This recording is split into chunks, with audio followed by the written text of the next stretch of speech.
Good morning, first graders. This is Mrs. Van Alstyne here. Boy, am I sure missing each one of you. It's strange to be home and things look different, but we are so lucky to have a God that loves us and is looking after us. And with that in mind, I really wanted to share a story with you about Easter coming up because we have that hope since Jesus died on the cross. So one of my favorite books is written by Liz Curtis Higgs, just like the pumpkin patch parable we have enjoyed before. This one's called The Parable of the Lily.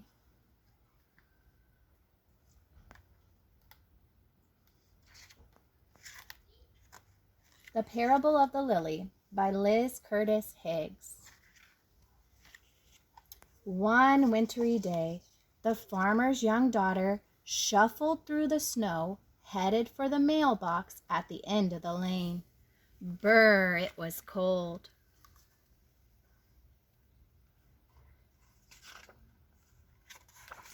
She peered inside the mailbox and found a small white envelope.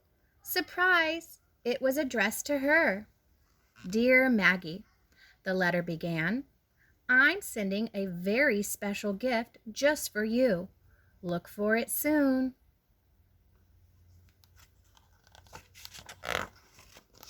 Maggie loved getting presents, especially a gift as mysterious as this one. When would it come? Who was it from? What would it be? Every perfect gift is from God. James 1:17.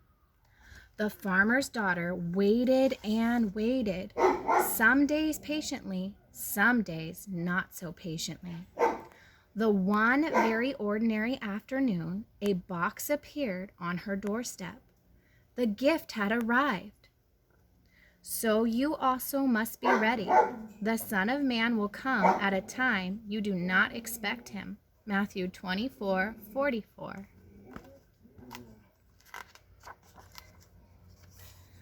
The farmer watched as his daughter excitedly tore off the wrapping paper. He was eager to see what she thought of her present. But Maggie didn't say a word. She just stared at the small wooden crate full of dirt. Dirt was not at all what Maggie had hoped for. There was nothing in his appearance to make it desire him. Isaiah 53:2d. Nothing made us desire Jesus. Just like the dirt was not desirable to Maggie. Poking out of the soil was a small piece of paper that told Maggie how to care for her gift. Hide in a cool, dark place. Water as needed. When spring comes, bring into the light. Then she knew it must be a growing thing, like a bulb that would someday bloom into a plant. He grew up like a small plant before the Lord. He was like a root growing in a dry land. Isaiah 53:2a and b. Oh dear, her long-awaited gift wasn't a toy or a doll or a game after all. The farmer could see that his daughter was very disappointed. His heart grew sad. The gift was from him. For God loved the world so much that he gave his one and only Son. John 3:16.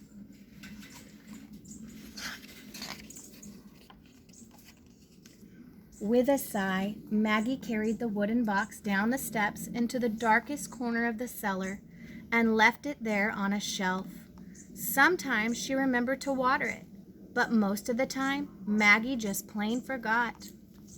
He had no special beauty to make us notice him. So Jesus had no special beauty or form that made us notice him. The farmer did not forget. He just waited and watched.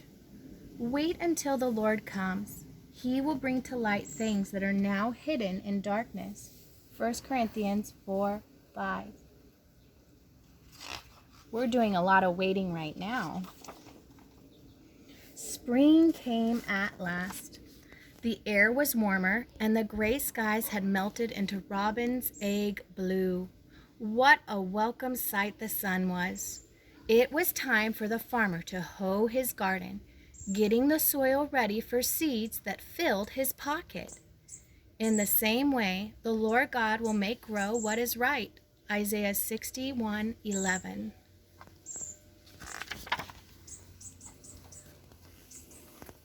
Maggie wanted to help, so she marched down the cellar steps to get her own Maggie-sized gardening tools. That's when it happened. Searching for her toolbox in the darkest corner of the cellar, Maggie knocked the forgotten crate off the dirt shelf.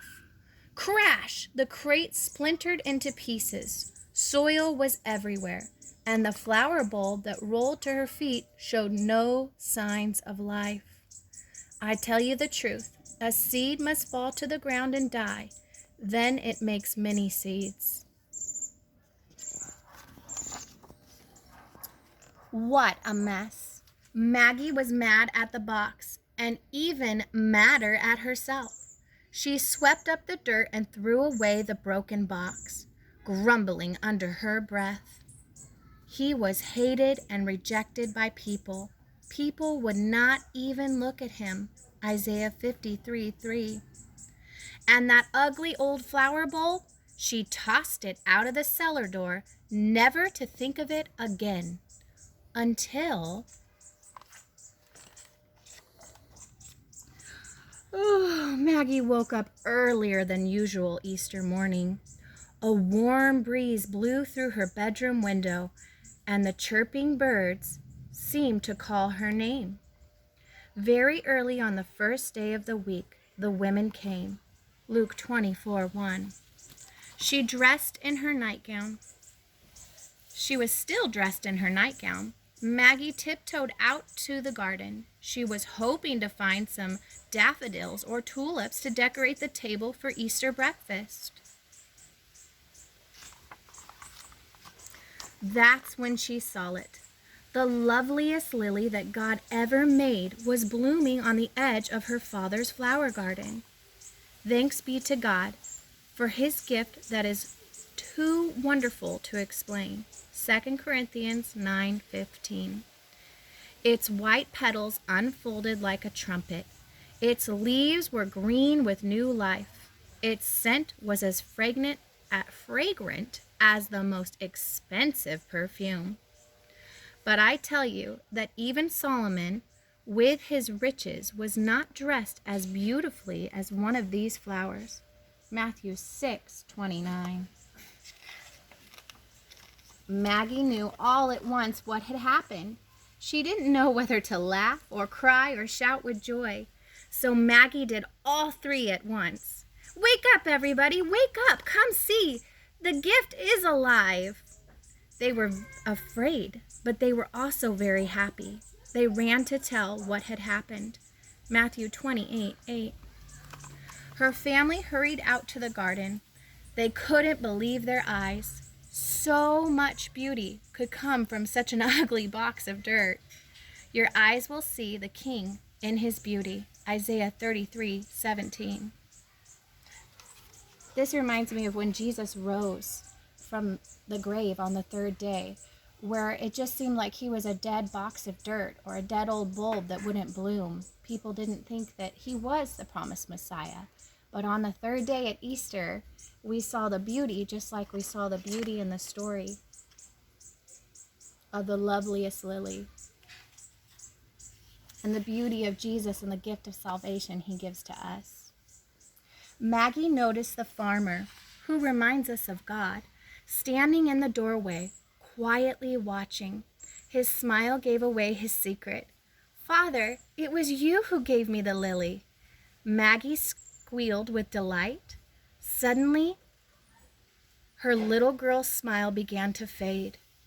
Oh dear, she had thrown away her father's gift without so much as a thank you. How that must have hurt him. But he took our suffering on him and felt our pain for us. Isaiah 53:4. "I'm sorry, Daddy," she said, putting her little arms around his big waist. "Will you forgive me?" "Oh, my child," the farmer whispered, hugging her tight. That's what Easter is all about. This is how God showed his love to us.